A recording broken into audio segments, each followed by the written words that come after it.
All right, so we talked about these stem cells yesterday, okay, that they are specialized and that they are unspecialized and can become any kind of cell that the plant requires them to become, right?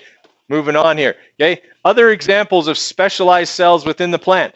The cells that make up the water conducting tubes in a plant called the xylem, okay? They are specialized in that their shape and structure facilitates them being or having a watertight seal, so they have tapered ends that fit tightly together, okay? As well as they are long and they have really thick, strong cell walls to help support the weight of the plant.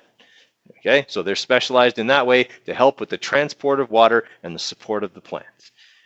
All right, everybody kind of follow there? I mean, when it's all is said and done, this is not something that's probably going to come up, okay? But it's just an example of a specialized cell within the plant. Okay, then we talked about the phloem cells. Okay, these are the food conducting tubes. Those cells are a little bit different in that they don't serve as much of a supportive function, but they do have to transport very thick, viscous sap that is produced in the leaves back down to the roots. All right, so as a result of that, okay, they're a little bit wider, not much, okay, and they have these plates every once in a while in them, okay, these things called sieve plates, and what they're there for is to keep large crystals of sugar from forming in the tube, because if a crystallization process starts to happen, it can accelerate, and then the crystal will grow and block the tube. Right? And then anything that's on the receiving end of that tube will starve because it's not getting any food. So these sieve plates, basically the crystal will hit them and then the weight of the sap above will crush the crystal and keep it from growing. Okay, and then the little tiny pieces can fit through the sieve plate and essentially go down and keep it from getting blocked, essentially. Okay, all right. This is the most important one. The layers of the leaf is something that's going to come up over and over and over again in the rest of this unit because it's multicellularity, it's plants, it's specialization, and it's very clear that all of the cells in the leaf are a bit different. Okay? So when you guys looked at the leaf through the microscope in the cell anatomy lab, you saw something like this. Okay, the stuff here on the right. The cells we were most concerned with were the ones in this layer here. Okay, this is called the Palisade Layer. All right, the cells are long, thin, and packed really tightly together. And what did you see a lot of in each one of them? Chloroplasts, lots and lots of chloroplasts. So what do you suppose the cells in this layer are doing? They're carrying out photosynthesis. That's the top, that's the photosynthetic layer of the leaf. All right, there is a layer above that, but what did you notice about all the cells in that layer? Yeah, they looked clear, right? There wasn't a lot of chloroplasts in them. In fact, almost none in those cells. Basically just a nucleus and everything else was very, very clear because those cells are the epidermal cells and they're specialized for something completely different. Their specialty or their job is that they secrete the waxy covering that goes over a leaf. If you've ever felt a leaf, okay, it always feels kind of waxy on the top. And if a drop of water, we just happen to have a water bottle here. How about that? Okay, if water hits it, well, you have to, because there's a button on the back, right? Okay, operator error on that one. Okay, it just runs off, right? It just beads and runs off. So the leaf is not designed to do what? It's not designed to absorb water. In fact, it's designed so that water cannot get in or out, except in tiny little holes that we'll talk about in a minute. All right, so the waxy cuticle basically seals the leaf watertight so that water doesn't evaporate from its entire surface. Okay, but there are cells that are specialized for secreting that waxy layer, and that's the epidermal cells on the top. Okay, now we're noticing here a lot different in structure and appearance. Okay, that's part of being specialized. If you're doing a certain job, you're going to look different than cells that do a different job. Okay, in that a guy sitting in a room in a software company probably looks different than a guy who operates a backhoe. Okay, he's not wearing a hard hat while sitting at the computer, probably not wearing a hard hat while sitting at the computer writing code, whereas the other guy, it's cold out, he's working outside, he's got coat on and a hard hat on and whatever else. They look different because they're doing different jobs. Okay, they have to have different equipment. Palisade Layer. Palisade Layer. Okay, Now, underneath the Palisade layer, and there's kind of a transition layer between the Palisade and the next layer. You can see a few cells there. Okay, you see the cells are very random in shape. Okay, they still have some chloroplasts in them, and they do carry out a little bit of photosynthesis, but it's not their primary function. Okay, the primary function of the cells in the layer below is to not fit tightly together. If they don't fit tightly together, what is there between them? Yeah, space, essentially. That can be filled with water or gases or whatever. This is the spongy layer. Okay? And the spongy layer is responsible for exchanging the gases that need to be exchanged for photosynthesis to occur. Right? So water has to be there because it has to evaporate from that layer. Okay? Carbon dioxide needs to be taken in and absorbed from that layer, and oxygen needs to be gotten rid of from that layer. Okay, so while the Palisade layer is carrying out photosynthesis, water evaporates out the bottom through these things called Stowe Mates that we'll talk about in a minute. Okay, carbon dioxide is going to diffuse through that spongy layer and into the cells that are carrying out photosynthesis, and they're going to produce oxygen, which is going to diffuse back down through those spaces and then out through the leaf. The bottom of the leaf, yes. Okay, everybody follow there. Right, so we're seeing within the layers of the leaf here a lot of different shapes of cells, okay, because they're specialized to do different jobs.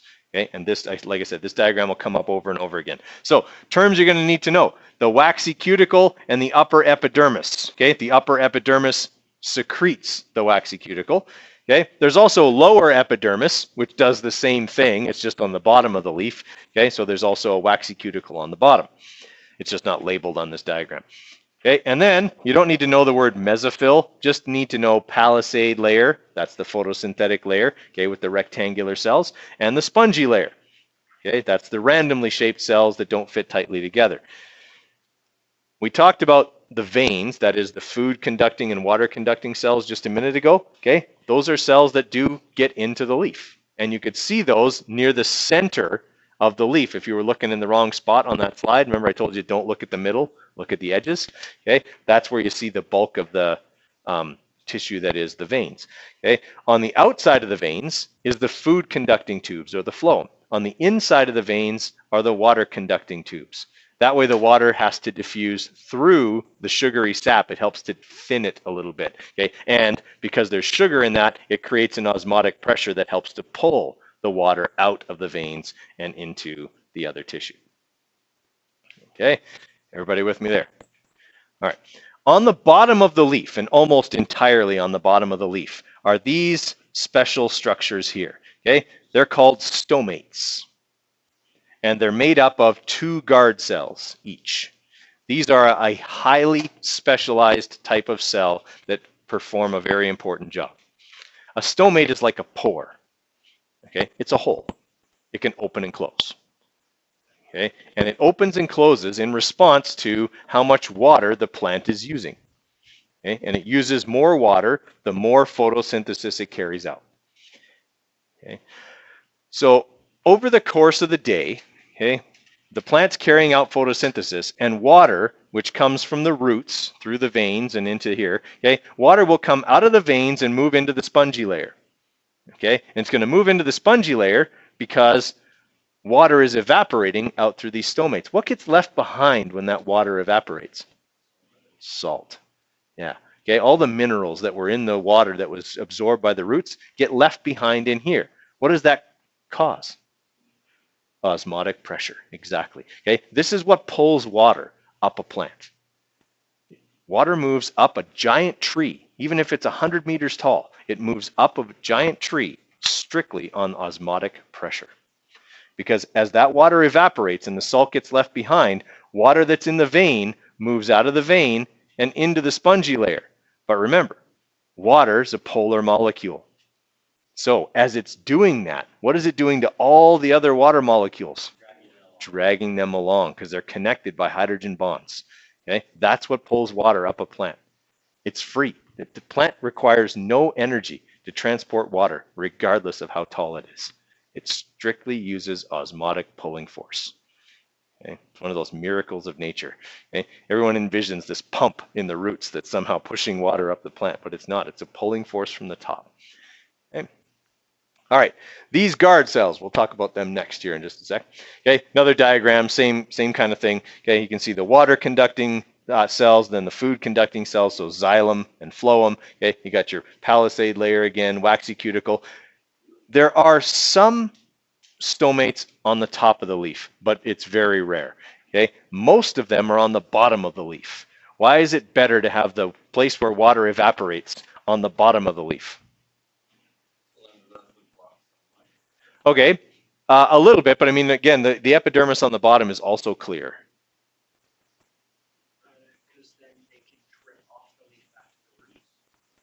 No, because it evaporates, comes out as a vapor, doesn't come out as a liquid.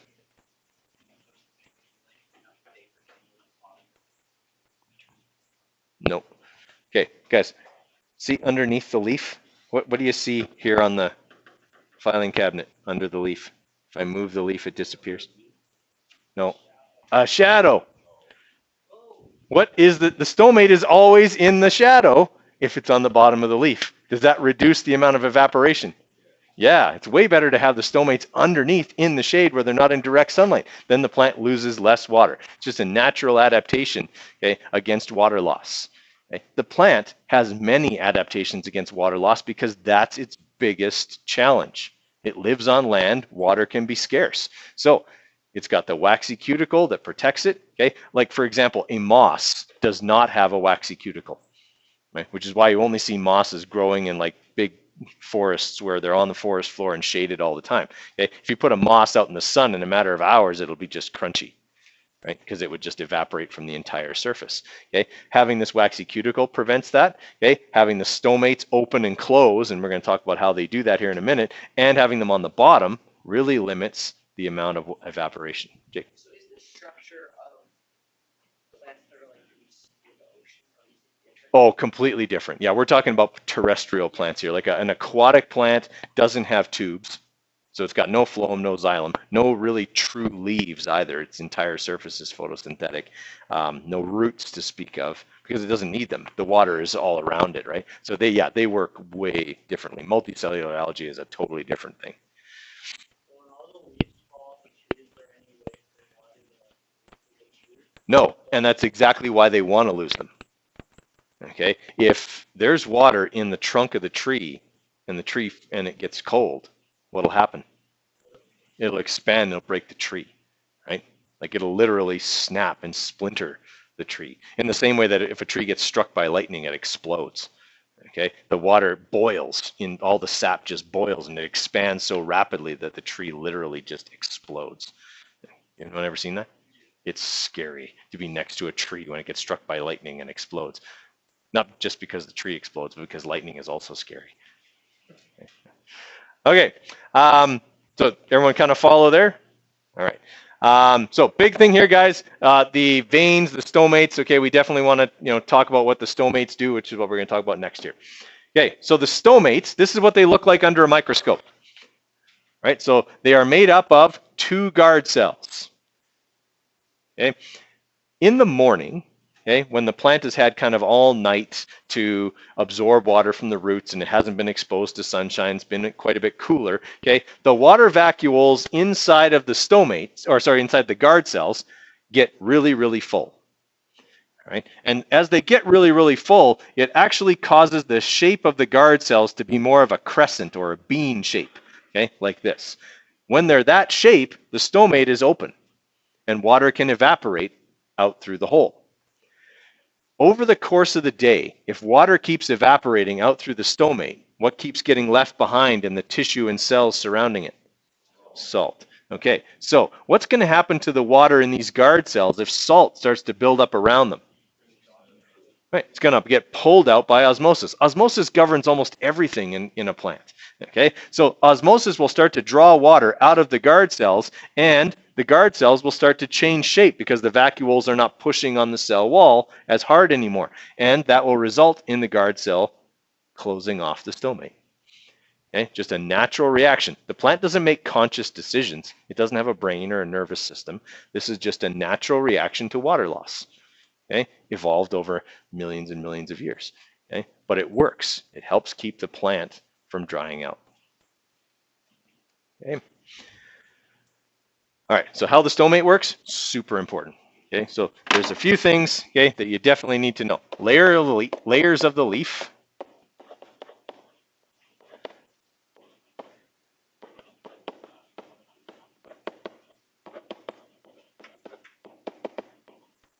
Okay, and you need to know them as examples of specialization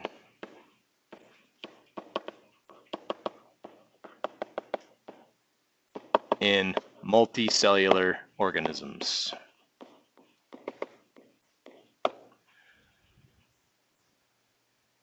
Okay, so guard cells and how they respond and all that kind of stuff. Those three slides, those last three slides, I always ask several questions about that stuff on your unit exam. Jacob?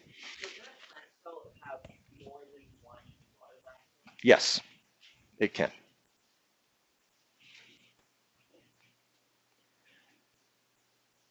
All right. Yeah.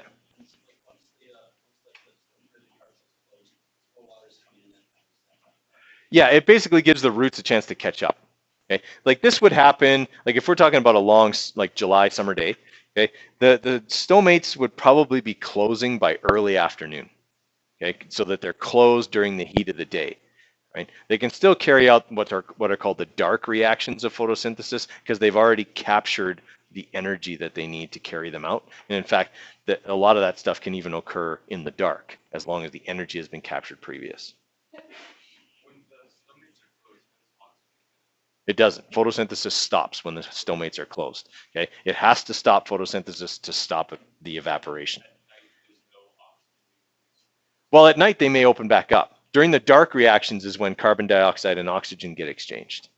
Okay, so the Stowe Mates at least have to be open a little bit for that. You said you were see trees freeze inside, but then why? How do things like evergreens keep? Evergreens, the leaves, the rate of photosynthesis is cut off. They have a different method for not transporting the water. Yeah. Okay. And plants, to an extent, can also put other, like, more minerals and stuff in the water to lower its freezing point. But I mean, around here, it's going to drop to -40. I mean, unless you got propylene glycol inside, you're not going to not freeze. Right? Okay. I want you guys to, actually, we're just going to quickly go through these because we're running short on time. Okay. Multicellularity. Why is it so superior? What does it allow an organism to do? Size. Yeah, it overcame the size problem that single cells had. You can't get big as a single-celled organism because eventually diffusion is not going to be efficient enough to transport materials for you. But if you're made up of a bunch of different small cells, then you don't have the same issue, especially if some of those cells have specialized to become a circulatory system.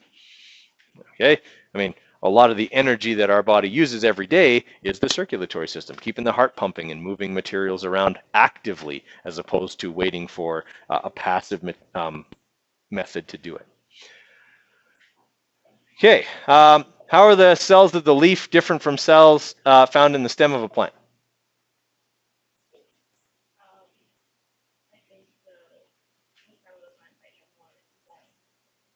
Yeah, it'll have more xylem, more phloem. There'll be like thicker cell walls, things that are functioning in support, whereas cells in the leaf are going to be more about carrying out photosynthesis, more chloroplasts, less strength in the cell walls. Okay, that's why we see the wilting happen more in the leaves than we do in the stem.